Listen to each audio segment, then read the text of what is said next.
And I do believe that we have rotten politics, and I'm not using that as an exaggeration. Hey everyone and welcome. In this video we're going to be having a look at the UK government, specifically at the UN Human Rights Council number 47, as they have an interactive dialogue with the Special Rapporteur on freedom of expression. But before we get into this, make sure you check out all my other alt medias.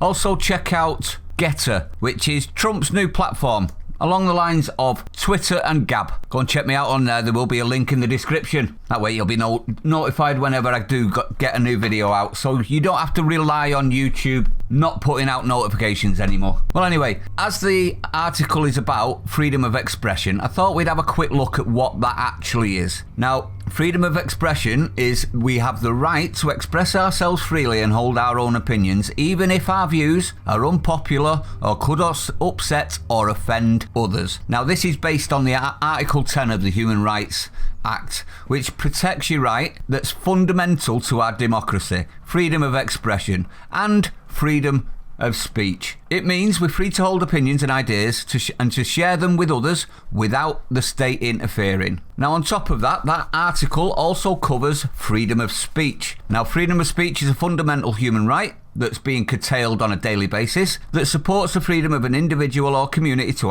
articulate their opinions and ideas without fear of retaliation, censorship, or legal sanction. The term freedom of expression is usually used synonymously, but in legal sense includes an activity of seeking, receiving, and imparting information or ideas, regardless of the medium used. So it's pretty self-explanatory, isn't it? Now, this is from a ambassador, the UK's international ambassador for human rights, Rita French, and she delivered this statement during the interactive dialogue with the rapporteur on freedom of expression. Now listen to this, everyone. Thank you, Madam President. We welcome this thoughtful and detailed report. The UK agrees that disinformation can have a serious effect on human rights and public perceptions of democratic institutions. States have an obligation to ensure that their responses to disinformation and misinformation are in line with international human rights law. This includes states taking a proportionate approach to ensuring that businesses do not act in a way that restricts freedom of expression and other human rights. Now, if you break that down, they support censoring and silencing what they class as disinformation and misinformation. That is not freedom of expression. That is freedom of what we allow. Sorry, but that goes against all human rights, in my honest opinion. But anyway, I digress a little bit. Let's continue, shall we? We oppose attempts to restrict freedom of expression whilst curtailing freedom of expression. We've all seen what's happening in this country, haven't we? You can't fart without the police coming to your door. Through the guise of countering disinformation, including blocking access to the internet, been there, done that, intimidating journalists and preventing them from operating freely, been there, done that, and overly restrictive legislation. The UK takes its obligations seriously. Your obligation is to protect freedom of expression and freedom of speech,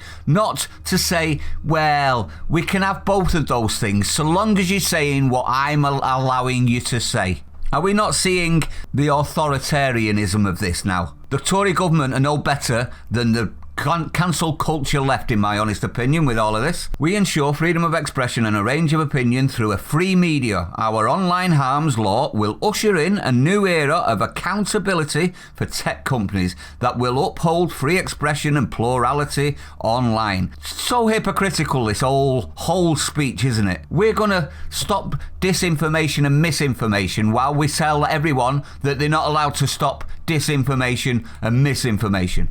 Absolute joke. And we are working with social media platforms to support the introduction of systems and processes that promote authoritative sources of information. So there you go. You get told what we want to tell you and everyone else gets silenced. And that's freedom of expression to the Conservatives. Small c, I might add. To tackle the threat of lurgy, we are helping them identify and take action to remove incorrect claims about the lurgy. Let me just say this, everyone. I've actually nearly come to being banned on my main channel because I repeat the words of the media on YouTube. This is absolute rubbish. They're not looking to take away misinformation. They're looking to take away everyone that isn't mainstream media. Madam Special Rapporteur, what steps should states take to ensure to tackle disinformation while protecting human rights and supporting media freedom? You can't protect human rights if you're going to just throw certain ones of them out of the window. But I may be wrong. I'd like to know your opinion on this. Let me know what you think, everyone. Absolutely disgraceful and very eye-opening. The Conservatives, or Tories, or whatever you want to call them, Greens, have no intention whatsoever of stopping cancel culture. In fact, they're actually championing it now. Absolutely disgraceful. If you're new to this channel, don't forget to hit the like, comment, subscribe, hit the bell icon, share it out, everyone. Go and check out my alt medias. I don't know how long YouTube's going to be running for anymore. Stay sane. I'll see you on the next one.